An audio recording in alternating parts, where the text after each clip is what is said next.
South vision അവതരിപ്പിക്കുന്ന കൈകൊട്ടിക്കളി മത്സരത്തിന്റെ കലാശക്കൊട്ടാണ് ഇന്ന് ഈ വേദിയിൽ അരങ്ങേറിയത്. വിന്നേഴ്സ് ആരാണെന്ന് അറിയാൻ എല്ലാവരും വളരെയധികം ഈഗർലി വെയിറ്റിംഗ് ആണെന്നറിയാം. ബിഫോർ ദാറ്റ് നമുക്ക് ചെറിയൊരു പെർഫോമൻസ് നിങ്ങളുടെ മുമ്പിലേക്ക് കൊണ്ടുവരേണ്ടതായിട്ടുണ്ട്. നമ്മളുടെ മനസ്സിന്റെ മാന്ത്രിക ഭാവങ്ങളെ പിടിച്ചെടുത്ത് നിങ്ങൾ എന്താണ് മനസ്സിൽ ഉദ്ദേശിക്കുന്നതെന്ന് കണ്ടുപിടിച്ച് നിങ്ങളെ ഒരു വ്യത്യസ്തമായ അനുഭൂതിയിലേക്ക് കൊണ്ടുപോകുന്ന മെന്റലിസം എല്ലാവർക്കും ഇഷ്ടമാണോ?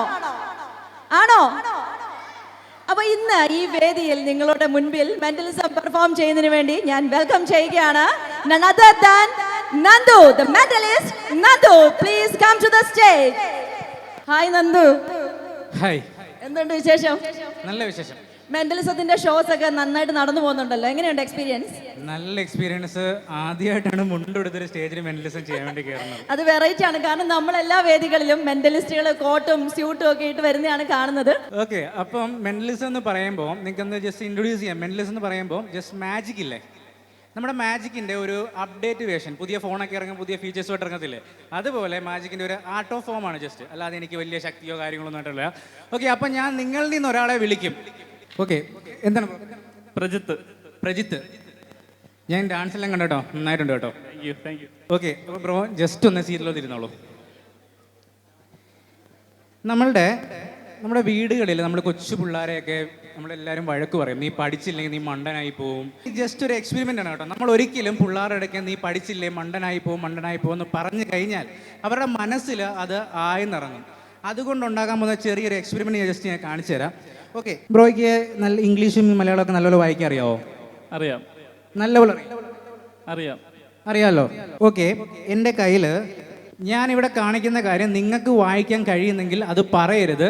ജസ്റ്റ് ഓക്കെ, ജസ്റ്റ് രണ്ട് എന്ന് റിലാക്സ് ആക്കി. Take a deep breath, relax. Okay, ഇനി മനസ്സിൽ പണ്ട് വീട്ടിൽ അച്ഛനും അമ്മയൊക്കെ പറയത്തില്ലേ, നീ പഠിച്ചില്ലേ മണ്ടനായി പോവും, നീ അപ്പുറത്തെ വീട്ടിലെ പയ്യനെ കണ്ടുപിടിയെന്നൊക്കെ അല്ലേ. അപ്പോൾ അതെല്ലാം മനസ്സിലാലോചിച്ചിട്ട് എന്ത് ചെയ്യണമെന്നറിയോ? ഇങ്ങനെ പറഞ്ഞുകൊണ്ടിരിക്കുക, ഇനി എത്ര ശ്രമിച്ചാലും എനിക്ക് വായിക്കാനും എഴുതാനുള്ള കഴിവ് എൻ്റെ മനസ്സിൽ നിന്ന് പോയി, ഞാനിപ്പോൾ ഒരു മണ്ടനാണെന്ന് മാത്രം മനസ്സിൽ വിചാരിച്ചുകൊണ്ടേയിരിക്കുക. എനിക്ക് എത്ര ശ്രമിച്ചാലും ഇനിയും ഈ ഇവിടെ ഇരിക്കുന്ന ഒരു കാര്യങ്ങളും മലയാളം പോയിട്ട് ഇംഗ്ലീഷിൻ്റെ ഒരു അക്ഷരം പോലും വായിക്കാൻ എനിക്ക് പറ്റില്ല, അത്രയ്ക്ക് ഞാൻ മണ്ടനായി പോയെന്ന് മാത്രം മനസ്സിൽ പറഞ്ഞുകൊണ്ടേയിരിക്കുക. ജസ്റ്റ് റിലാക്സ്, അത് മാത്രം റിപ്പീറ്റ് ചെയ്ത് പറഞ്ഞുകൊണ്ടേയിരിക്കുക. ഓക്കെ, ഇനി പയ്യെ കണ്ണുകൾ തുറക്കുക. നിങ്ങൾക്ക് വായിക്കാൻ കഴിയുന്നുണ്ടോ? ഉണ്ടല്ലോ അല്ലേ? ഓക്കെ, ഇനി ജസ്റ്റ് ഇന്ന് വായിച്ചേ, മൈക്ക് എടുത്ത് വെച്ച് വായിച്ചു. കൂട്ടി വായിക്കണോ? കൂട്ടി വായിച്ചു. അപ്പിൾ സോസ്. കേൾക്കാൻ മേ ഒത്തിരി പറ. അപ്പിൾ സോസ്. ഓക്കെ, ഈ രണ്ടാമത്തേത് വായിക്കാൻ കഴിയുന്നുണ്ടോ? ഉണ്ടോ? ഇവിടെ കാണാവോ? കാണാൻ പറ്റുന്നുണ്ടോ? നല്ലപോലെ വായിക്കാൻ കഴിയുന്നുണ്ടോ? മനസ്സിലായോ എഴുതിയേക്കുന്നത്? നിങ്ങൾക്കോ വായിക്കാൻ കഴിയുന്നുണ്ടോ? ഭയങ്കര യെസ്. ഇനിയും ഇതൊന്ന് വായിച്ചേ. വായിച്ചോ? ഓക്കെ, മൂന്നാമത്തത് വായിക്കാൻ കഴിയുന്നുണ്ടോ?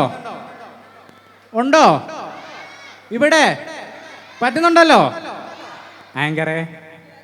ഓക്കെ, അപ്പൊ ധൈര്യമായിട്ട് ഇതോടി ഒന്ന് വായിച്ചു.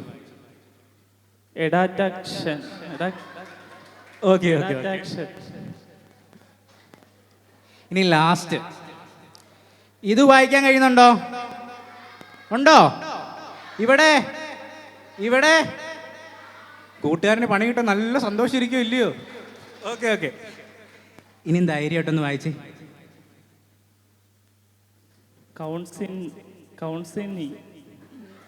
ഓക്കെ, വിഷമിക്കണ്ട കേട്ടോ, കുഴപ്പമൊന്നുമില്ല. ഞാൻ ഇങ്ങനെ ഇരുത്തിയിട്ടങ്ങ് പോട്ടെ. ഞാൻ പോവാ, എനിക്ക് സമയമില്ല, ഒരു 10 മിനിറ്റ് താണ്ടുള്ളൂ, ഞാൻ പോവാ. കുഴപ്പമില്ല, ഇവിടെ ഇരുന്നോട്ടെ. ഓക്കെ, പേടിക്കണ്ട, റിലാക്സ് ആകുക. കണ്ണ് പയ്യെ അടച്ചേ. എന്നിട്ട് മനസ്സിൽ ഇത്ര മാത്രം പറയാം, എനിക്കൊരു കുഴപ്പമില്ല, ഞാൻ അവിടെ നിന്നിച്ച് വന്നത് വലിയൊരു അബദ്ധമായിപ്പോയി, ഒരു കുഴപ്പമില്ല, എനിക്ക് പഴയതിനെക്കാട്ടി ധൈര്യമായിട്ട് എല്ലാ ഭാഷകളും വായിക്കാം, ഞാനിപ്പം ഏറ്റവും നന്നായിട്ട് പഠിക്കാനും ഒക്കെ ഡാൻസിലും ഒക്കെ മിടുക്കനായ ഒരു വ്യക്തിയാണെന്ന് മാത്രം മനസ്സിൽ പറഞ്ഞുകൊണ്ടേയിരിക്കുക. Just relax, take a deep breath. Okay, ഇനിയും പയ്യെ കണ്ണ് തുറന്നേ, ഇനി ഒന്ന് വായിച്ചേ.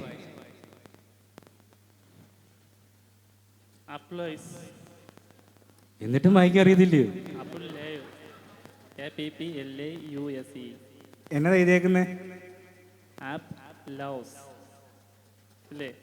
ഇത് വണ്ണാണ്. ഇപ്പൊ വായിക്കാൻ പറ്റുന്നുണ്ടോ? നിങ്ങൾക്ക് വായിക്കാൻ കഴിയുന്നുണ്ടോ? ഉണ്ടോ? ഇവിടെ ഉണ്ടല്ലോ. ഇതൊന്ന് വായിച്ചേ. മെയിൻ്റെനൻസ്. ഓക്കെ ആണോ? ഇതാണോ ഞാൻ രണ്ടാമത് കാണിച്ചത്? ആണേ. മൂന്നാമത്തെ ഒന്ന് വായിച്ചോ. എഡ്യൂക്കേഷൻ. ഓക്കെ ആണോ? അപ്പൊ ഓക്കെ, ബ്രോയ്ക്ക് നല്ലൊരു കൈയടി കൊടുത്തേ.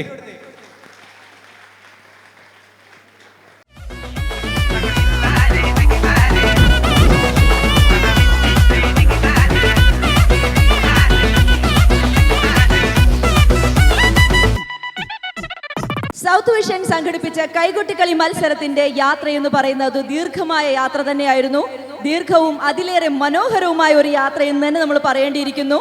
ഈ കഴിഞ്ഞ 5 സെന്ററുകളിലായിട്ട് 5 ഘട്ടങ്ങളിലായിട്ട് അനവധി കോമ്പറ്റീറ്റേഴ്സ് നമ്മളുടെ ഈ വേദിയിൽ വന്നു പോകുകയുണ്ടായി. 30ഓളം ടീമുകൾ മാറ്റുരച്ച് അവസാനം ഗ്രാൻഡ് ഫിനാലെയിൽ 15 ടീമുകളാണ് പങ്കെത്തിയത്.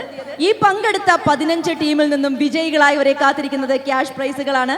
പിന്നെ ഒട്ടേറെ എന്താണ് പറയുന്നത്, ഡീമെറിറ്റ്സുകളൊക്കെ തന്നെ ഉണ്ടാകാം. അതൊക്കെ തന്നെ മേക്കപ്പ് ചെയ്ത് അടുത്ത വേദികളൊക്കെ തന്നെ കൈയടക്കാൻ നിങ്ങൾക്ക് എല്ലാവർക്കും കഴിയുമാറാകട്ടെ എന്ന് ഞാൻ ആശംസിക്കുകയാണ്. വിജയികൾ ആരാണെന്നൊന്നും എനിക്കറിയില്ല.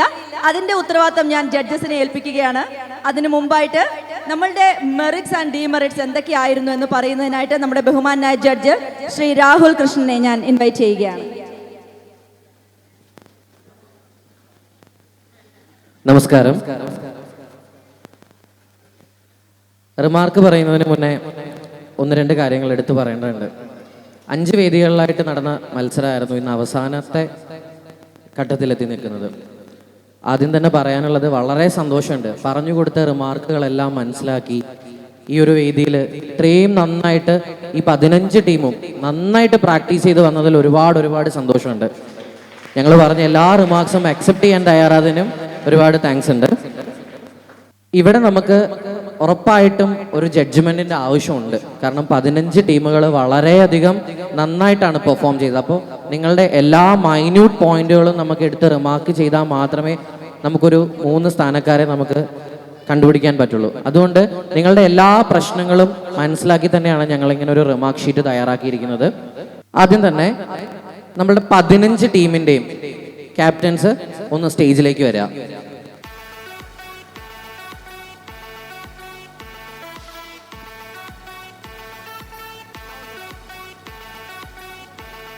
നമ്മളുടെ ടീം ക്യാപ്റ്റൻസ് എല്ലാവരും സ്റ്റേജിലേക്ക് വന്നിട്ടുണ്ട്. ആദ്യത്തെ ടീം കോഡ് നമ്പർ 101. അതിലൊരു കുട്ടി തുടക്കം തന്നെ കൈകുത്തിയിട്ടുണ്ട്. അതായത് അവരുടെ ഒരു സ്റ്റാർട്ടിങ് ടൈമിൽ തന്നെ കൈകുത്തിയിട്ടുണ്ട്.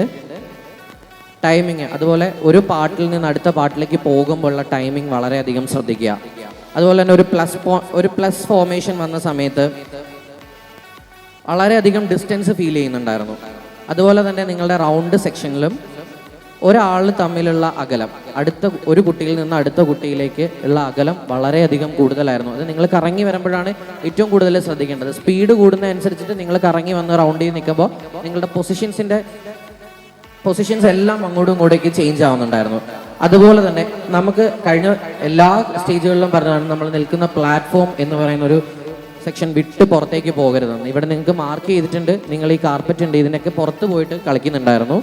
അതൊന്ന് ശ്രദ്ധിക്കുക. പിന്നെ അതുപോലെ തന്നെ ഒരു എക്സ് പോലത്തെ ഒരു പോർഷൻ വന്ന സമയത്ത്, ക്രോസ് ചെയ്യുന്ന സമയത്ത് വളരെ ഗ്യാപ്പ് വരുന്നുണ്ട്.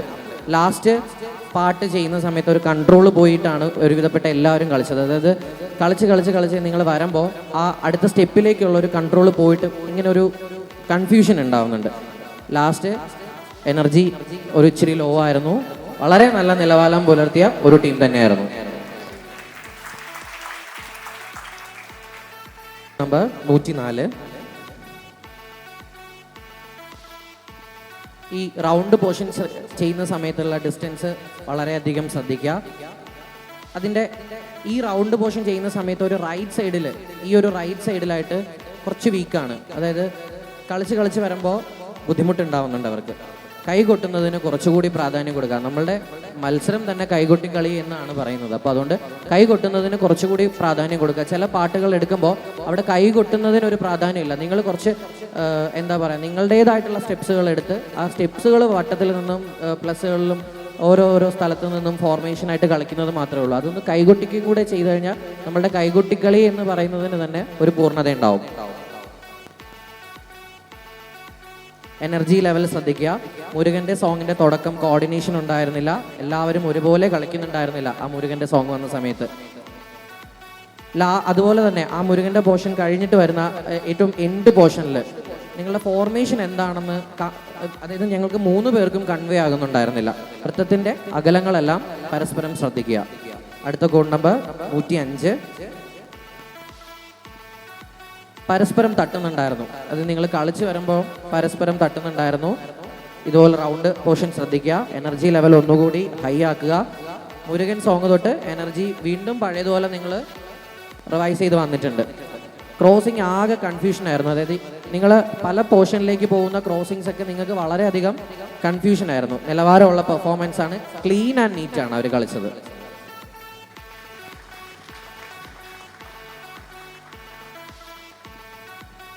അടുത്തത് 106. തുടക്കം തന്നെ ടൈമിംഗ് പോയിട്ടുണ്ടായിരുന്നു. എല്ലാവരും ഒരുപോലെ കളിക്കുക. വളരെ നല്ല പോലെ ഗ്യാപ്പ് വരുന്നുണ്ട്. പുറത്തേക്ക് കൈകൊട്ടുന്ന ടൈമിൽ ഒരു ആൺകുട്ടി നിന്നിട്ടുണ്ട്. ആ കുട്ടിയുടെ സൈഡിൽ ചെറിയൊരു ഗ്യാപ്പ് വരുന്നുണ്ടായിരുന്നു. 3 ലൈൻ വന്ന സമയങ്ങളിലൊക്കെ ഗ്യാപ്പായിരുന്നു വന്നിട്ടുണ്ടായിരുന്നത്. സോങ് എല്ലാം റിപ്പീറ്റ് അല്ലായിരുന്നു. അതുപോലെ തന്നെ എനിക്ക് എടുത്തു പറയേണ്ട അതായത് ഞാൻ എടുത്ത് നോട്ട് ചെയ്ത് വെച്ചേക്കുന്ന ഒരു പ്രത്യേക കാര്യമുണ്ട്.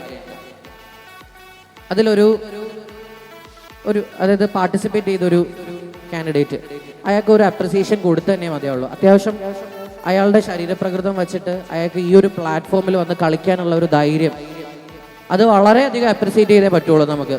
കാരണം ഇങ്ങനെ ഒരു വേദി ഇനി ഒരു പ്രചോദനമാവട്ടെ. അടുത്ത ഓരോ വേദികളിലേക്ക് പോകുമ്പോഴും അത് കൂടി തന്നെ വരട്ടെ. വളരെ സന്തോഷമുള്ളൊരു കാര്യമായിരുന്നു. എനർജി ലെവൽ അവസാനമായപ്പോഴേക്കും കുറഞ്ഞു പോകുന്നുണ്ടായിരുന്നു. സ്റ്റെപ്സ് ഒന്നും കംപ്ലീറ്റ് ആയിട്ടുണ്ടായിരുന്നില്ല ലാസ്റ്റ് പോർഷനിലേക്ക്. അടുത്ത കോഡ് നമ്പർ 108. ടൈമിംഗ് ശരിയായിട്ടില്ല. എല്ലാവരും ഒരുപോലെ കളിക്കുന്നുണ്ടായിരുന്നില്ല. പാട്ടിൽ നിന്നും അടുത്ത പാട്ടിലേക്ക് പോകുമ്പോൾ സ്റ്റെപ്സ് കൺഫ്യൂഷനാണ്. അതുപോലെ തന്നെ നിങ്ങൾ കളിക്കുന്ന സമയത്ത് പരസ്പരം സംസാരിക്കാതിരിക്കുക. ഇതൊരു മത്സരവേദിയാണ്. ആ ഒരു മത്സരവേദിയിലേക്ക് വരുമ്പോൾ നമ്മൾ പാലിക്കേണ്ട കുറച്ച് നിയമങ്ങളുണ്ട്. അതിലൊരെണ്ണമാണ് നമ്മൾ പരസ്പരം അങ്ങോട്ടും ഇങ്ങോട്ടും സംസാരിച്ച് അങ്ങോട്ടേക്ക് ഇങ്ങോട്ടേക്ക് എന്ന് പറയുന്നതൊന്ന് ഒഴിവാക്കുക. അതുപോലെ തന്നെ ഡ്രസ്സ് അഴിഞ്ഞു പോയിട്ടുണ്ടായിരുന്നു, അതൊന്ന് ശ്രദ്ധിക്കുക. അത് നിങ്ങളുടെ എല്ലാവരുടെയും പെർഫോമൻസിനെയാണ് ബാധിക്കുന്നത്. എല്ലാ ടീമിലും അതായത് എല്ലാ ടീമിലും വളരെ കുറച്ച് ടീമുകളിൽ ഈ നിങ്ങൾ വെക്കുന്ന ആക്സസറീസ്, നിങ്ങളുടെ ഉപയോഗിക്കുന്ന ഡ്രസ്സിൻ്റെ പിന്ന് പൊട്ടിപ്പോവുക, ഇതൊക്കെ വരുമ്പോൾ നിങ്ങളുടെ കളിയെയാണ് അത് ബാധിക്കുന്നത്. അതൊന്ന് ശ്രദ്ധിക്കുക. 2 പേരുടെയാണ് ഡ്രസ്സ് ഇതുപോലെ അഴിഞ്ഞു പോയിട്ട് അത് ആ ഒരു സ്ഥലം ബ്രേക്ക് ചെയ്യേണ്ടി വന്നിട്ടുണ്ടായിരുന്നു. ചിരിച്ച് നന്നായിട്ട് കളിക്കുക, ഒരുപോലെ കളിക്കുക. കോർഡിനേഷൻ ചില സ്ഥലങ്ങളിൽ ഉണ്ടായിരുന്നില്ല. സ്റ്റേജ് പ്രസൻറ്റേഷൻ ഒന്ന് ശ്രദ്ധിക്കുക നന്നായിട്ട്. അടുത്ത കോഡ് നമ്പർ 107. സ്റ്റേജിൻ്റെ ഒരു വശത്തേക്ക് പോയി കളിക്കുന്നതിൻ്റെ ഒരു ഫീൽ ഉണ്ടായിരുന്നു. അതായത് ഞാൻ റൈറ്റ് സൈഡിൽ ഇരിക്കുമ്പോൾ നിങ്ങളെല്ലാവരും ഈ ഒരു കോർണറിലേക്ക് മാത്രം ആ ഒരു റൗണ്ട് പോർഷൻ കോൺസെൻട്രേറ്റ് ചെയ്യുന്നതായിട്ടാണ് പോയത്. എനർജി ലെവൽ കുറഞ്ഞു പോയി. സ്റ്റെപ്പിൻ്റെ ടൈമിംഗ് ഒന്നും ശരിയായിട്ടില്ല. ഇടയ്ക്ക് വെച്ച് ചെയ്ത ഒരു ഫോർമേഷൻ എന്താണെന്ന് മനസ്സിലാകുന്നുണ്ടായിരുന്നില്ല. ആ എൻഡിങ് പോർഷനിൽ തന്നെയാണ്. അതുപോലെ തന്നെ സഡൻലി പെട്ടെന്ന് തീർന്നു പോയതുപോലെ ഒരു ഫീലായിരുന്നു. അതിനൊരു മംഗളോ ഒന്നുമില്ലാതെ പെട്ടെന്ന് സഡൻലി നിർത്തിപ്പോയതുപോലെ തോന്നി. അടുത്ത കോഡ് നമ്പർ 110. വളരെ നല്ല കോസ്റ്റ്യൂമായിരുന്നു. നന്നായി ആസ്വദിച്ച് ചെയ്തിട്ടുണ്ട്. ക്രോസിംഗ് ടൈമിൽ, അതായത് നിങ്ങളിങ്ങനെ ക്രോസ് ചെയ്ത് പോകുന്ന ഒരു സമയത്ത് നിങ്ങളുടെ ഫോർമേഷൻ ഒന്ന് പോയി. പാട്ടിൻ്റെ മിക്സിങ്ങും സെലക്ഷനും വളരെ നന്നായിട്ടുണ്ട്. എനർജി ശ്രദ്ധിച്ച് കളിച്ചിട്ടുണ്ട്. തുടക്കം തൊട്ടേ എനർജി നല്ല മെയിൻറ്റെയിൻ ആയിട്ട് തന്നെ പോയിട്ടുണ്ടായിരുന്നു. പൊസിഷൻസ് കുറച്ചുകൂടി ശ്രദ്ധിക്കുക. ഓവറോൾ നല്ലൊരു പെർഫോമൻസ് തന്നെയായിരുന്നു. എനർജി ലെവലൊക്കെ നന്നായിട്ടുണ്ടായിരുന്നു. വളരെയധികം നിലവാരം പുലർത്തിയ ഒരു ടീം തന്നെയായിരുന്നു. 112. അതിലൊരു റൈറ്റ് സൈഡിലുണ്ടായിരുന്ന ഒരു ബോയ് ഉണ്ടായിരുന്നു. ഒന്ന് സ്ലിപ്പായിട്ടുണ്ടായിരുന്നു. കളിച്ച് വന്ന സമയത്തൊന്ന് സ്ലിപ്പായിട്ടുണ്ടായിരുന്നു. അതായത് ഒരു 4 ലൈൻ ഇങ്ങനെ ഫോർമേഷൻ ചെയ്ത് പോയ സമയത്ത് അവിടെ എന്താണ്, അതായത് ഒരു ലൈൻ മാത്രം കയറി ഇറങ്ങി നിൽക്കുന്നതായിട്ടാണ് ഫീൽ ചെയ്തത്. അതായത് ബാക്കി 3 ലൈൻ ഒരുപോലെയും ഒരു ലൈൻ മാത്രം ഇങ്ങനെ കയറി ഇറങ്ങി പലരും നിൽക്കുന്നതായിട്ട് ഫീൽ ചെയ്തിട്ടുണ്ട്. എനർജി ഒന്നും കൂടി ശ്രദ്ധിക്കുക. മുടിയൊക്കെ അഴിഞ്ഞു പോയിട്ടുണ്ട്, അത് ശ്രദ്ധിക്കുക. ഇനി ഒരു മത്സരവേദിയിലേക്ക് പോവുകയാണെങ്കിൽ പോലും നിങ്ങൾ നിങ്ങളുടെ വേഷവും നിങ്ങളുടെ ഹെയറും എല്ലാം ശ്രദ്ധിച്ച് തന്നെ പോവുക. ഈ മത്സരം എന്ന് പറയുമ്പോൾ നമ്മളെല്ലാം ശ്രദ്ധിക്കണം. അതുകൊണ്ടാണ് ഇങ്ങനെയൊക്കെയുള്ള പോയിന്റ്സ് എടുത്ത് പറയുന്നത്.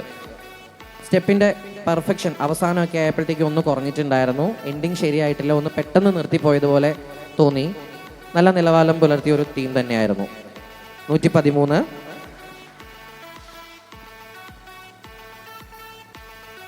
എനിക്ക് വളരെയധികം ഇഷ്ടപ്പെട്ടൊരു ടീം തന്നെയായിരുന്നു. അതിനകത്തൊരു ചെറിയ മോളുണ്ട്, മിടുക്കി കുട്ടിയാണ്, നന്നായിട്ട് കളിക്കുന്നുണ്ട്. അതായത് ഇത്രയും വലിയ ആൾക്കാരുടെ കൂടെ ഒരു ചെറിയ കുട്ടി കളിക്കുക എന്ന് പറയുന്നത് അതൊരു നിസ്സാര കാര്യമല്ല. നന്നായിട്ട് കളിച്ചിട്ടുണ്ടായിരുന്നു. അതുപോലെ തന്നെ അത് എടുത്തു പറയാനുള്ളൊരു റീസൺ എന്ന് പറയുന്നത് ഒരു വലിയൊരു ആളുടെ കൂടെയാണ് നിൽക്കുന്നത്. അപ്പോൾ ഈ ഒരു ചെറിയൊരു കുട്ടി എങ്ങനെയൊക്കെ ആണെങ്കിലും കറങ്ങി തിരിഞ്ഞൊക്കെ വരുമ്പോൾ ചില സ്ഥലങ്ങളിലൊക്കെ ഫോർമേഷൻ്റെ ഒരു പ്രോബ്ലം ഉണ്ട്. പക്ഷേ നന്നായിട്ട് പ്രാക്ടീസ് ചെയ്ത് വന്നതിൻ്റെ ഒരു ഗുണം ആ കുട്ടിക്ക് ഇവിടെ സ്റ്റേജിൽ നന്നായിട്ടുണ്ടായിരുന്നു. അതുപോലെ തന്നെ അവരുടെ ആ ഒരു മുരുകൻ സോങ്ങിൻ്റെ ലാസ്റ്റ് പോർഷനിൽ ഒരു ചെറുതായിട്ടൊന്ന് ബാലൻസ് പോയിട്ടുണ്ട്. സോങ്ങിൻ്റെ സെലക്ഷൻസ് ഒക്കെ നന്നായിരുന്നു. എനർജി ലെവലൊക്കെ വളരെ മികച്ചതായിരുന്നു. നിലവാരം പുലർത്തിയ ഒരു ടീമാണ്. കോസ്റ്റ്യൂമൊക്കെ വളരെ നന്നായിരുന്നു. അടുത്ത കോഡ് നമ്പർ 115. വൃത്തം ചെയ്തപ്പോൾ പരസ്പരമുള്ള അകലം കൂടിപ്പോയി. അതാണ് ഞാൻ ആദ്യം തന്നെ നോട്ട് ചെയ്തത്. ഈ റൗണ്ട് ചെയ്യുന്ന സമയത്ത് നിങ്ങൾ ശ്രദ്ധിക്കേണ്ടത്, നിങ്ങൾ എപ്പോഴും കറങ്ങി വരുന്ന സമയത്ത് നിങ്ങളുടെ ബാലൻസ് പോയിട്ട് ഒരു 4 പേരുടെ ഇടയിൽ ഒരു 2 പേർക്ക് നിൽക്കാനുള്ള ഗ്യാപ്പ് ഉണ്ടാവും. അതൊന്ന് നിങ്ങൾ വളരെയധികം ശ്രദ്ധിക്കുക. എനർജി ലെവൽ വളരെ കുറവാണ്. കൈകൊട്ടി കളിക്കുന്നതിന് കുറച്ചുകൂടി പ്രാധാന്യം കൊടുക്കുക. പ്ലാറ്റ്ഫോം ഒന്ന് ശ്രദ്ധിച്ച് കളിക്കുക. അതായത് കളിച്ച് വരുന്ന സമയത്ത് ചില സ്ഥലങ്ങളെല്ലാം തെറ്റിപ്പോകുന്നുണ്ടായിരുന്നു. എൻഡിങ് ഒന്ന് ശ്രദ്ധിക്കുക. പെട്ടെന്ന് തീർന്നു പോയി. ഓവറോൾ നന്നായിരുന്നു. ആ ഒരു പരിധിയിൽ നിന്ന്, അതായത് അവരുടെ ഒരു മിനിമം പരിധിയിൽ നിന്നിട്ട് അവർ നന്നായിട്ട് ചെയ്യാൻ ശ്രമിച്ചിട്ടുണ്ട്. വളരെ നല്ലൊരു ടീം തന്നെയായിരുന്നു. Code number 116. വൃത്തം ഒരു വശത്തേക്ക് പോകുന്നുണ്ട്. നിങ്ങൾ റൗണ്ട് ചെയ്ത് വരുന്ന ഒരു പോർഷൻ ഒരു വശത്തേക്ക് പോകുന്നുണ്ടായിരുന്നു. 2 വശത്തേക്ക് ചെയ്യുന്ന ഒരു ലൈൻ ഒരു വശം കയറി ഇറങ്ങി ഇങ്ങനെ നിൽക്കുകയായിരുന്നു. അതായത് അത് നിങ്ങളുടെ ഫോർമേഷൻ അല്ല, കുട്ടികൾ നിൽക്കുന്ന പോർഷൻസ് എല്ലാം കയറി ഇറങ്ങി തന്നെ നിൽക്കുകയായിരുന്നു. പൊസിഷൻസ് കീപ്പ് ചെയ്യാനായിട്ട് ചെറുതായിട്ടൊന്നും പറ്റിയിട്ടില്ല. ചില സ്ഥലങ്ങളിൽ എനർജി പെർഫോമൻസ് ആയിരുന്നു. ഓവറോൾ നല്ല നിലവാരം പുലർത്തിയിട്ടുണ്ട്. നീറ്റായിരുന്നു. സ്റ്റെപ്സൊക്കെ നല്ല നീറ്റായിട്ട് തന്നെയാണ് ചെയ്തത്. വളരെയധികം നീറ്റായിട്ട് തന്നെ കളിച്ചത്. നല്ല പെർഫെക്റ്റ് ആയിട്ടാണ് അവർ ഓരോരോ സ്റ്റെപ്പുകൾ എടുത്തെടുത്ത് കളിച്ചത്. അടുത്ത കോഡ് നമ്പർ 117. ഇതിൻ്റെ ഒരു സൈഡിലേക്ക് ഒരു വശത്തേക്ക് വളരെയധികം കൺജസ്റ്റ് ആയതുപോലെ തോന്നി. ഇടയ്ക്ക് ഒന്ന് എനർജി ഒന്ന് ശ്രദ്ധിക്കുക. എൻഡിങ് ഒന്ന് ശ്രദ്ധിക്കാമായിരുന്നു. തുടക്കം തൊട്ടേ എനർജി ഒരുപോലെ തന്നെ ഉണ്ടായിരുന്നു. എവിടെയൊക്കെയോ ഒരു ട്രഡീഷണൽ കളി ഫീൽ ചെയ്തിട്ടുണ്ട്. അതായത് ഈ ഒരു കൈകൊട്ടിക്കളി എന്ന് പറയുന്നത് ഇവിടെ കണ്ടൊരു പ്രവണത എന്ന് പറയുന്നത് ഓഡിയൻസ് ആണെങ്കിലും നമുക്കാണെങ്കിലും മനസ്സിലായ ഒരു കാര്യം, എല്ലാം ഒരേ പാട്ടുകൾ, ഒരേ ചുവടുകൾ, ഒരേ രീതികളിലേക്ക് തന്നെ പോയ ഒരു പ്രവണതയായിരുന്നു. അതിൽ നിന്നൊക്കെ ഒരു ട്രഡീഷണാലിറ്റി ഫീൽ ചെയ്തിട്ടുണ്ട്. അതായത് കൈകൊട്ടിക്കളി എന്ന് പറയുന്നത്, അതായത് മലബാർ ഏരിയയിലൊക്കെ കൈകൊട്ടിക്കളി എന്ന് പറയുന്നത് തിരുവാതിര കളിക്കാണ്. അതിൽ നിന്ന് രൂപാന്തരപ്പെടുത്തി നമ്മളായിട്ട് ഉണ്ടാക്കിയെടുത്ത ഒരു കലാരൂപമാണ് കൈകൊട്ടിക്കളി എന്ന് പറയുന്നത്. അപ്പോൾ അതിനകത്ത് കുറച്ചുകൂടി ട്രഡീഷണാലിറ്റി കൊണ്ടുവന്ന് എന്നാൽ മിക്സ് ചെയ്ത് നന്നായിട്ട് അവതരിപ്പിക്കാനായിട്ട് ശ്രമിച്ചിട്ടുണ്ട്. വളരെ നിലവാരം പുലർത്തിയ ഒരു ടീം തന്നെയായിരുന്നു. സോങ് സെലക്ഷനൊക്കെ വളരെയധികം നല്ലതായിരുന്നു. എനർജി ലെവൽ ഒരുപോലെ മെയിൻറ്റെയിൻ ചെയ്ത് പോയിട്ടുണ്ട്. തുടക്കം തൊട്ട് അവസാനം വരെ അവരുടെ എനർജി ലെവൽ ഒരുപോലെ തന്നെയായിരുന്നു.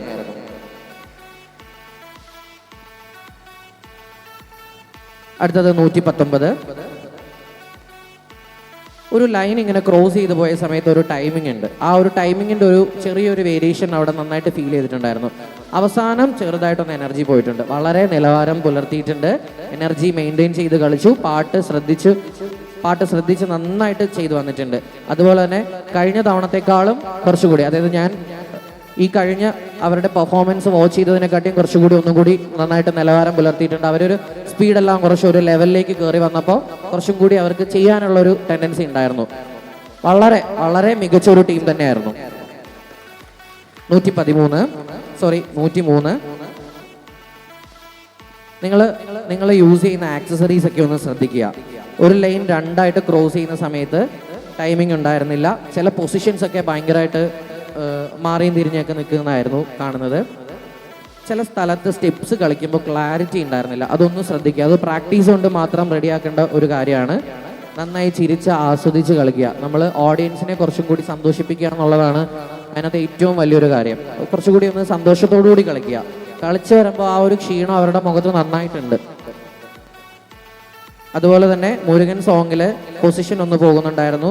ഒരു കുട്ടി ഇടയ്ക്ക് വെച്ച് ഇങ്ങനെ ഒരു ടയർഡായിട്ടൊന്ന് നിർത്തേണ്ട ഒരു സാഹചര്യം ഉണ്ടായി. എനർജി പോയി. അവസാനം ആയപ്പോഴത്തേക്കും കുറച്ച് പേർക്ക് അത് മാത്രമേ കാണാനുണ്ടായിരുന്നുള്ളൂ. അടുത്തത് 111. സ്റ്റെപ്സിന്റെ ചില പോർഷൻസിലൊന്നും ക്ലാരിറ്റി ഉണ്ടായിരുന്നില്ല. ഇടയ്ക്ക് ഒരു പാട്ടിൽ നന്നായി ആസ്വദിച്ച് കളിച്ചിട്ടുണ്ട്. അത് എല്ലാവരും ഒരുപോലെ തന്നെ നന്നായിട്ട് ചിരിച്ച് ആസ്വദിച്ച് തന്നെ കളിച്ചിട്ടുണ്ടായിരുന്നു. അതുപോലെ തന്നെ ഒരു പാട്ടില് മുത്തും പൊന്നോല അങ്ങനെയാണ് എഴുതിയിരിക്കണേ. ആ പാട്ടിൽ ഒരു വശത്തേക്ക് ഇങ്ങനെ കൺജസ്റ്റഡ് ആയിട്ട് പോകുന്നതായിട്ടാണ് ഫീൽ ചെയ്തത്.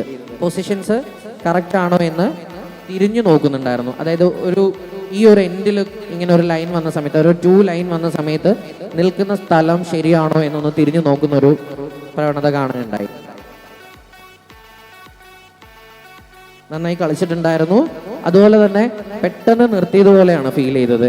എൻഡിങ് ഒന്ന് ശ്രദ്ധിക്കാമായിരുന്നു. വളരെ നിലവാരം പുലർത്തിയ ഒരു ടീം തന്നെയായിരുന്നു. എല്ലാ ടീം അംഗങ്ങളും, അതായത് ഇവിടെ മത്സരിച്ചിട്ടുള്ള ഓവറോൾ ടീം അംഗങ്ങളിനകത്തും വളരെ കുറച്ച് പേര് മാത്രമേ ഉള്ളൂ സ്റ്റാർട്ടിങ്ങും എൻഡിങ്ങും ഒരുപോലെ ശ്രദ്ധിച്ചു വന്നത്. ബാക്കിയുള്ളവരെല്ലാം പെട്ടെന്ന് കളിച്ച് നിർത്തി, അതായത് സഡൻലി നിർത്തി പോകുന്നത് അതൊരു അരോചകമായിട്ടൊരു കാഴ്ചയാണ്. അതിൻ്റെ ഒരു സ്റ്റാർട്ടിങ്ങും എൻഡിങ്ങും ഒന്ന് ശ്രദ്ധിച്ച് തന്നെ നിങ്ങൾ ഇനിയുള്ള വേദികളിലേക്ക് ചെയ്യുക. ഇത്രയൊക്കെയാണ് കറക്ഷൻസ്. ഇങ്ങനൊരു കറക്ഷൻ പറയേണ്ട സാഹചര്യം എന്ന് പറയുന്നത് ഇവിടെ ഒരു 3 ടീമിനെ നമുക്ക് തെരഞ്ഞെടുത്തേ പറ്റുള്ളൂ. അതുകൊണ്ടാണ് നിങ്ങളെ ഇത്രയും ഞങ്ങൾ എന്താ പറയുക നന്നായിട്ട് ചെക്ക് ചെയ്യേണ്ടി വന്നത്. വളരെയധികം വാച്ച് ചെയ്ത് വളരെയധികം ശ്രദ്ധിച്ച് നിങ്ങളുടെ ഓരോരോ പോയിന്റ്സ് എടുത്ത് പറയേണ്ടി വന്ന സാഹചര്യം അതുകൊണ്ടാണ്. Thank you sir. അപ്പോൾ നിങ്ങളെല്ലാവരും കേട്ട് കഴിഞ്ഞ് കാണുമല്ലോ എന്തൊക്കെയാണ് മെറിറ്റ്സ്, എന്തൊക്കെയാണ് ഡീമെറിറ്റ്സ് എല്ലാം മനസ്സിലാക്കി കാണുമല്ലോ. അപ്പം നമുക്കറിയാം ഇന്നത്തെ ഈ ഒരു കോമ്പറ്റീഷനിൽ നമുക്ക് 3 വിജയികളെ മാത്രമേ തിരഞ്ഞെടുക്കാൻ കഴിയൂ. 3 സ്ഥാനങ്ങളേ ഉള്ളൂ. അപ്പോൾ ആ 3 സ്ഥാനത്തിന് അർഹരായവർ ആരൊക്കെയാണെന്ന് നമുക്കിപ്പോൾ അറിയാം. ബിഫോർ ദാറ്റ് ഒരു കാര്യം കൂടി പറയാനുണ്ട്. ഇതിനെല്ലാം നിങ്ങൾ തീർച്ചയായിട്ടും ഒരു സ്പോർട്സ്മാൻ സ്പിരിറ്റോടുകൂടി തന്നെ കാണണം. കാരണം എന്ന് വെച്ച് കഴിഞ്ഞാൽ ഇനി ഒട്ടേറെ വേദികൾ ഇവരെ കാത്തിരിപ്പുണ്ട്. ധാരാളം വേദികളിലൂടെ ഇവർ കടന്നു പോകാനുണ്ട്. അങ്ങനെയുള്ള മനോഹരമായിട്ടുള്ള ഒരു ഹൃദയമുള്ള കലാകാരന്മാരും കലാകാരികളുമാണ് ഇവർ ഓരോരുത്തരും. അപ്പോൾ അവരെ മാക്സിമം നിങ്ങൾ സപ്പോർട്ട് ചെയ്യുക. പിന്നെ നമ്മൾ വിജയികളെ അനൗൺസ് ചെയ്യാനുള്ള സമയം സമാഗതമായിരിക്കുകയാണ്. Any guess? Do you have any guess? ഇത്രയും നമ്മുടെ ജഡ്ജസ് ചെസ് നമ്പർ ഉൾപ്പെടെ പറഞ്ഞു, എന്നിട്ട് പോലും എന്തെങ്കിലും ഗസ് ഉണ്ടോ? എനി അതർ റാൻഡം ഗസ് ഉണ്ടോ? പറഞ്ഞു. 110. Any other guess? നിങ്ങളെന്താ എനർജി ഒന്നും ഇല്ല ആർക്കും? Any other guess? സാധാരണ എന്താ ചെയ്യുന്ന ആൾക്കാർ അവരവരുടെ ടീമിന്റെ ചെസ് നമ്പറെങ്കിലും വിളിച്ചു പറയും. ഇത് അതുപോലും പറയണില്ല. അത്രയ്ക്ക് കോൺഫിഡൻസ് ഇല്ലേ നിങ്ങളുടെ പെർഫോമൻസിൽ നിങ്ങൾക്കാർക്കും? അപ്പൊ ചോദിക്കുമ്പോ പറയണം, ഒന്നുമല്ല സ്വന്തം ചെസ് നമ്പറെങ്കിലും ഒന്ന് വിളിച്ചു പറയണ്ടേ? അപ്പൊ എന്തായാലും നിങ്ങളെ നിർത്തി ഞാൻ മുഷിപ്പിക്കുന്നില്ല. നമ്മുടെ കർത്തവ്യത്തിലേക്ക് കടക്കാം. ഞാൻ അതിനായിട്ട് ദീപ്തി കുമാർ സാറിന് ഈ മൈക്ക് ഹാൻഡ് ഓവർ ചെയ്യുകയാണ്. Sir please announce the result. നമസ്കാരം. എല്ലാവരും നന്നായിട്ട് തന്നെ ചെയ്തിട്ടുണ്ട്. ഞങ്ങൾക്ക് ഒരു ബുദ്ധിമുട്ടായിരുന്നില്ല 3 പേരെ സെലക്ട് ചെയ്യാൻ. 3 പേരല്ല ഇപ്പം വന്നിരിക്കുന്ന 4 പേരാണ്.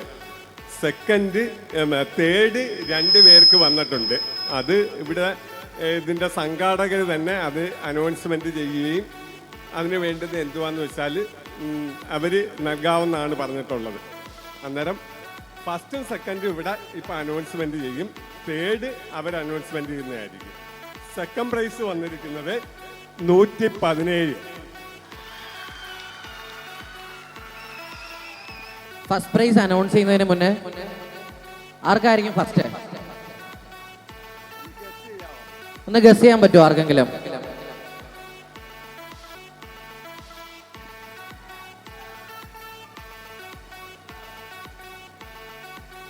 ഗസ് ചെയ്യാൻ പറ്റുമോ?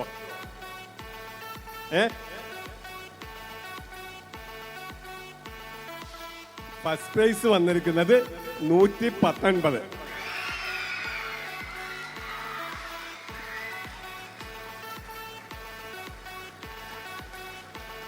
തേർഡ് പ്രൈസ് അനൗൺസ്മെന്റ് ചെയ്യാനായിട്ട് സംഘാടകരെ ക്ഷണിക്കുകയാണ്.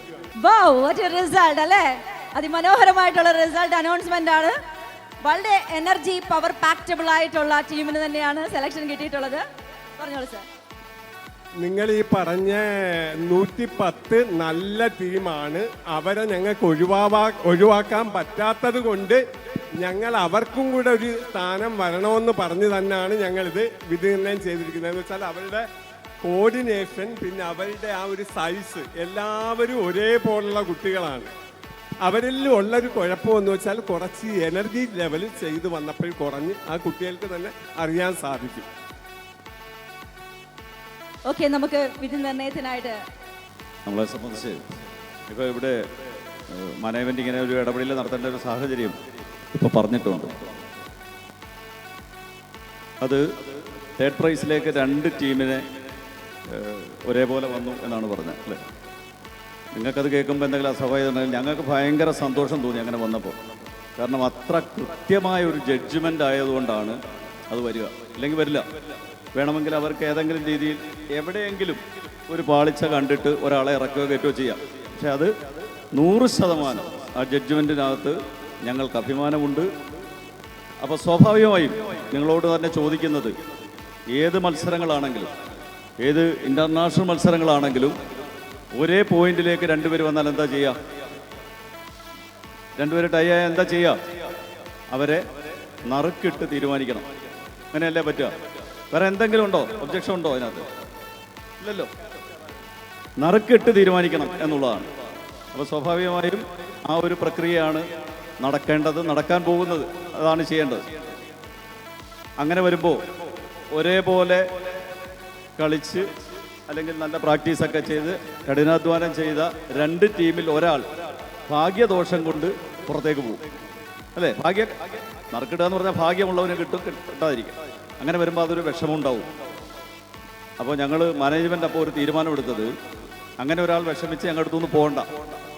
ഞങ്ങൾ 2 പേരെയും തേർഡ് പ്രൈസ് ഈക്വലായി കൊടുക്കാനാണ് തീരുമാനം. അത് ആ തേർഡ് പ്രൈസ് വിഭജിക്കുകയല്ല, ഒരേ തുക തന്നെ, ഒരേ മെഡൽ തന്നെ അവർക്ക് കൊടുക്കുക എന്നുള്ളതാണ് ഞങ്ങൾ തീരുമാനമെടുത്തത്. നല്ലൊരു കൈയടി. അതിൽ ഈ 2 ടീമുകളുടെയും ടീം ആരൊക്കെയാണെന്നുള്ളത് ജഡ്ജസ് തന്നെ പറയും. ആ 2 ടീമുകളുടെ ഒരു സഹകരണം ഞങ്ങൾക്ക് വേണ്ടത്. ഞങ്ങൾ നിങ്ങൾക്ക് വേണ്ടി ഒരാൾക്ക് വേണ്ടിയുള്ളതേ കരുതിയിട്ടുള്ളൂ അല്ലേ? ഒരാൾക്ക് വേണ്ടിയുള്ള മെഡല്, ഒരാൾക്ക് വേണ്ടിയുള്ള പിന്നെ മറ്റ് ക്യാഷ് അവാർഡൊക്കെ ഞങ്ങൾ അങ്ങനെ കരുതിയിട്ടുള്ളൂ. മീൻസ് ചെക്കാണ്. അപ്പോൾ ഇനിയിപ്പോൾ ഞങ്ങൾക്ക് ആ സ്ഥാപനത്തിൽ നിന്ന് അത് എടുക്കാനുള്ള ബുദ്ധിമുട്ടുണ്ട്. അതുകൊണ്ട് നമ്മൾക്ക് ഇവിടെ പ്രഖ്യാപിക്കുന്ന 2 ടീമിൽ നമ്മുടെ ഈ പ്രദേശവുമായി, മീൻസ് നമ്മുടെ സ്ഥാപനവുമായി അടുത്ത പ്രദേശമുള്ളവർക്ക് മെഡലും ക്യാഷ് അവാർഡും ഞങ്ങൾ അവിടെ എത്തിക്കും. ആരാണോ ഇതിൽ നിന്ന് ദൂരെയുള്ള ടീം, ആരെങ്കിലും ഒരാൾ ദൂരെ ഉണ്ടാവണമല്ലോ, ആ ടീമിന് ഇപ്പം ഞങ്ങൾ മെഡൽ കൊടുക്കും, ഞങ്ങൾ ക്യാഷ് അവാർഡും കൊടുത്തു വിടും എന്ന് കരുതി. മറ്റവർക്ക് അതില്ല എന്നല്ല, നാളെ തന്നെ നിങ്ങളുടെ പ്രദേശത്ത് തന്നെ ഞങ്ങളത് എത്തിക്കും. അപ്പോൾ ആ ഒരു സഹകരണം നിങ്ങളുടെ ഭാഗത്തു നിന്നുണ്ടെങ്കിൽ മാത്രം നമ്മൾ അങ്ങനെ പോകും, അല്ലെങ്കിൽ നറുക്കിടും. Okay, thank you. Thank you sir.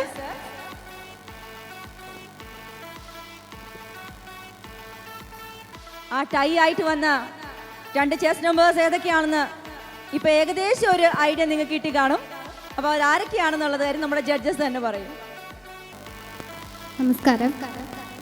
Third prize share ചെയ്തിരിക്കുന്ന 2 കോഡ് നമ്പർ വളരെ നല്ല പെർഫോമൻസ് ആയിരുന്നു. അപ്പോൾ അവരെ തിരഞ്ഞെടുക്കാൻ നമുക്ക് കുറച്ച് ബുദ്ധിമുട്ടുണ്ടായിരുന്നു. 2 പേരും നല്ലപോലെ കളിച്ചു. Code number 113,